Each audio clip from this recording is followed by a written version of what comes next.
အားလုံးပဲမင်္ဂလာညချမ်းလေးပါခင်ဗျာ Cemetery Gate တုတ်တန်တကား channel ကနေကြိုဆိုလိုက်ပါတယ်ဒီနေ့မှာတော့ထိုင်းနိုင်ငံမြောက်ပိုင်းနဲ့ဤတန်ဒေတာတွေမှာအရန်ကိုနာမည်ကြီးလာတဲ့ဖီဖုံးလို့ခေါ်တဲ့တရေတစ်မျိုးအကြောင်းကိုတိဆက်ပြီးသွားမှာဖြစ်ပါတယ်ဇက်လန်လေးကတော့တောရွာလေးတစ်ရွာမှာနားထောင်ပြီးအသက်မွေးတဲ့အမျိုးသားတစ်ယောက်ရှိပါတယ်သူကညဘက်ဆိုနားထောင်ထားပြီးမနေ့ကျမှသွားကြည့်လေးရှိတာပေါ့ဒါပေမဲ့ထူးဆန်းတာကသူ့ထောင်ချောက်ထဲမှာငါးတွေတကောင်မှမရှိပဲ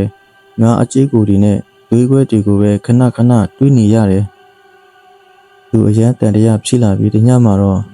ငါးထောင်တဲ့နေရာမှာပုံပြီးချောင်းကြည့်ဖို့စုပ်ဖြန့်လိုက်ပါတယ်။ညနေတကောင်ရဲ့အခြေရောက်တော့တောအုပ်ထဲကနေစိမ့်ဖန့်ဖန့်အလေးလုံးကြီးတစ်ခုဟာတဖြည်းဖြည်းနဲ့လွင့်မျောလာပြီးသူ့နားကိုချစ်ကပ်လာတယ်။အလေးရောင်ဟာအနီးနားကိုရောက်လာတဲ့အခါမှာတော့သူမြင်လိုက်ရတာကလူတစ်ယောက်ရဲ့နှာခေါင်းပေါက်ကနေမီးရောင်တွေဝေးကနေထွက်နေတာပါပဲအဲ့ဒါဟာတခြားမဟုတ်ဘူးလူတွေပြောနေကြတဲ့ဖီဖုံးဆိုတဲ့တရေပဲဖြစ်ပါတယ်သူဟာကြောက်လန့်လို့ကိုလက်တွေတုံရင်ပြီးနေရာမှာတွေစီးထွက်ကြတဲ့အထိကြောက်လန့်သွားခဲ့ပါတယ်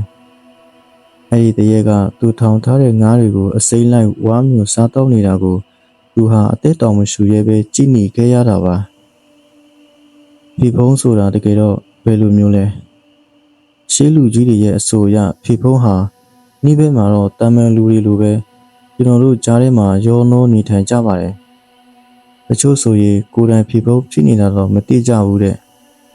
မနေ့လေးညကဖြစ်ခဲ့တာတွေကိုအကုန်မေ့သွားကြတာလေသူတို့ဟာအစာရှာမထွက်ခင်သူတို့ရဲ့နှာခေါင်းကိုအင်လီကားနဲ့အပူထွက်အောင်ပို့တက်လေးရှိပြီးအဲ့ဒီကနေထွက်လာတဲ့မီးရောင်ကိုလမ်းပြမီးဖြစ်သုံးကြတာပါတတိထားရမှာကဖီဖုံးဟာလူကိုတွေ့ရထွက်ပြေးတတ်ပေမဲ့တစုံတစ်ယောက်ကသူ့ကိုဖီဖုံးမှန်းတိသွားရတော့သူတို့တည်သွားတတ်ပါတယ်နောက်ပြီးတော့သူတို့မှာကြောက်စရာကောင်းတဲ့ကြိမ်စာဇိုးကြီးလည်းရှိပါသေးတယ်အကယ်၍သူတို့ကိုတစုံတစ်ယောက်ကရန်ညှိုးဖွင့်မိရင်အဲ့ဒီလူရဲ့အိတ်ခေါင်မိုးပေါ်ကနေပြီးတော့ငပြောအညာကိုပြစ်ချပြီးကြိမ်စာတတ်ပါတယ်အဲ့ဒီကြိမ်စာကြောင့်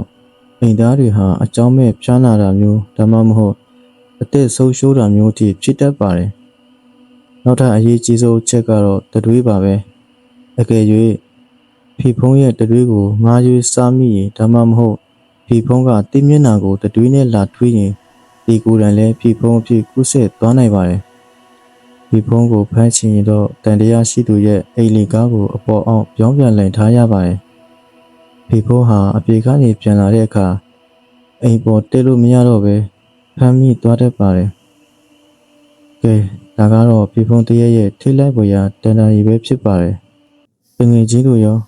ကိုယ့်ဘက်ဝကြီးမှာညဘက်ဆိုနှာခေါင်းကနေမီးရောင်ထွက်တတ်တဲ့သူမျိုးတွေ့ဘူးလားနောက်ထပ်ဘယ်လိုတရေဆက်လက်မျိုးတွေကိုနားဆင်ခြင်းလဲဆိုတာကိုယ့်မျက်မှာရေးပေးခဲ့ပါဦးစီစဉ်လေးကိုသဘောကျရင် like and subscribe လုပ်ထားပေးဖို့မမေ့နဲ့အောင်တော့နားဆင်ပေးတဲ့အတွက်လည်းကျေးဇူးတင်ပါတယ်အားလုံးစိတ်ပင်ကြပါစေခင်ဗျ